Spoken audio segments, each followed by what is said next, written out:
What's up, nerds? It's me, your buddy pal HeyArcher. Welcome back to my channel. HeyArcher Live just wrapped up. It was a fantastic, wonderful episode. Episode 39, I believe. Episode 40. Episode 40. I'm terrible at that. And we kind of, by we, I mean myself, went on a lot of rants. And I forgot to watch this Star Wars celebrating 40 years of the Empire.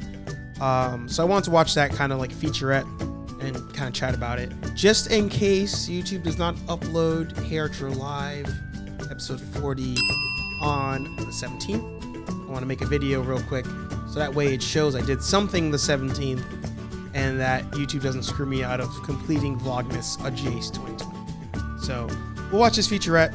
But I feel like they did something like this last year, right? Am I crazy? Am I crazy? Did they not do this last year when it had like Mark Hamill, Carrie Fisher, and Harrison Ford like in the Millennium Falcon, like being like pretending like, oh, we're in danger. I'm pretty sure that was a thing this year. So, all right, we'll take a look. In true Disney fashion, they're just rehashing the same old shit. So, sorry, I cursed. All right, let's take it out. Luke Skywalker and Han Solo rescued the princess, destroyed the Death Star, but their story didn't end there. Star Wars was a real game changer in 1977. Empire Strikes Back delivered one of the best sequels in the history of cinema. The Empire Strikes Back. When I was a kid, the idea of a sequel wasn't a foregone conclusion. My mind was blown that the story was even continuing. You don't have to do this to impress me. I think it's a movie where you can go as far as you want in terms of your imagination. And yet, it always stays grounded, it always stays human. Nothing to worry about. We go way back, Landon. It's one of the best follow-up movies in the history of film. The probability of successfully navigating through an asteroid field is approximately 2,756 to 1. I'm that one. All right, R2, be looking down at your little arm. R2-D2, you know better than to trust a strange computer. I was the youngest of three, and I had a very bossy older sister and brother. Pay attention to what you're doing.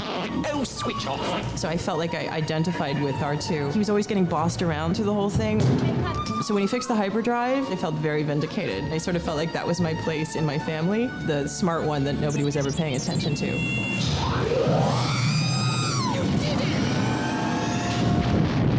40B, take one, cameras aim B.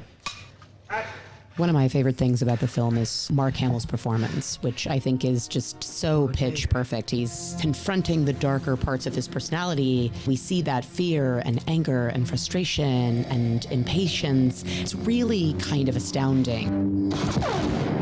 Okay. And it's doubly impressive if you think that most of the time he's acting with a puppet. Take four. Yeah, that's good. Good. My favorite moment is on Dagobah, when Luke is trying to bring his X-Wing out of the swamp. Slowly, going down. You sense something's wrong. Open your eyes. You see Luke get a little angry at Yoda in the scene too, you know. Why are you asking this of me? I can't do it. Do or do not. If you're trying, you're holding back. There's self-doubt in there and fear. If you're doing something and you give it everything you have, chances are you'll succeed. And Yoda, with his 3 little fingers, brings the thing out of the swamp. But not only just brings it up to the surface, out of the water. And Luke, what does Luke say? I don't believe it. I don't believe it. That is why you fail. That, for me, is the best moment in the film. That's a message I can take with me throughout my life.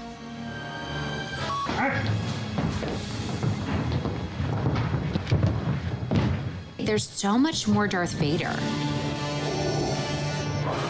He's such an incredible villain. And then, of course, the twist at the end with I am your father, that's like a whole other level of drama. The I am your father moment, obviously, is fantastic. But I would say the battle in the snow, that's amazing. And it happened so early in the film. It's just spectacular. Visual effects wise, it started this tradition that you saw at ILM of improving and improving and improving. They took everything they did in the first film and they had learned from it, and then they did it better in Empire Strikes Back. So you see these advancements happening. It felt real, it felt so believable, and yet it's so imaginative and creative.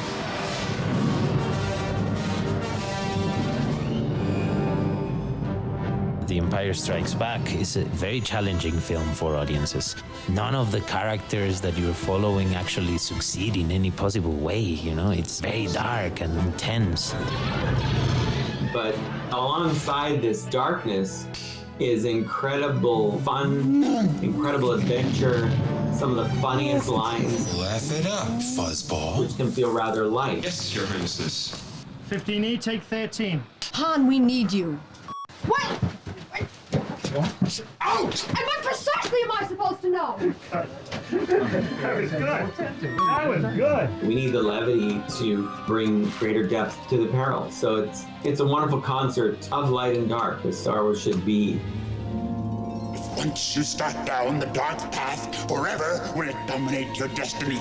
Children don't really get to work through what it's like to have good and bad existing in the same body. This moment occurring in Star Wars truly emblazoned itself on my psyche. What are you willing to sacrifice of yourself? Come with me.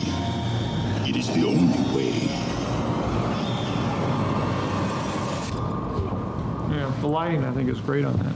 Yeah. I think that's going to look real good. The story elements are deep, universal, awe-inspiring, and once again, daring. Through Star Wars, George Lucas has inspired a generation of filmmakers today.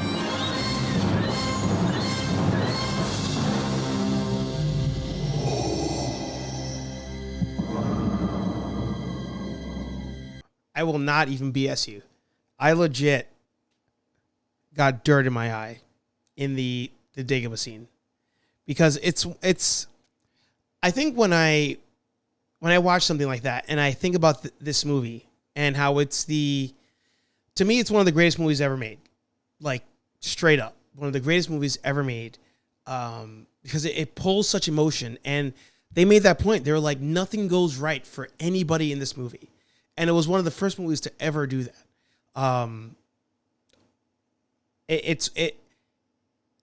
I don't know, it like pulls the heartstrings of just like life lessons learned in this movie. Like, you can't accomplish anything if you don't try. You can't force somebody to do what they don't want to do. Like, if you don't, you think somebody may be an ally and it turns out they're not. Like, there's just so many different things in there in this movie. To me, it's one of the greatest movies ever made. And I think I'll watch it tonight. Maybe that's what I'll do. I'll watch it tonight as I edit another Vlogmas video. But let me know what you think. If you think that Empire Strikes Back is a better movie than Return of the Jedi, I will fight you on that. I will fight you on that. No, I'm just kidding. I understand people tend to like the first Star Wars movie they saw. For some, it was Return of the Jedi. Some was Empire. Some was New Hope. Some was the prequel trilogy. So you're entitled to an opinion, but you'll be wrong if it's not Empire Strikes Back. Vlogmas 2020. Jace continues tomorrow with the Mandalorian review of the final episode of final episode of the second season. Not final season, just final episode of season 2.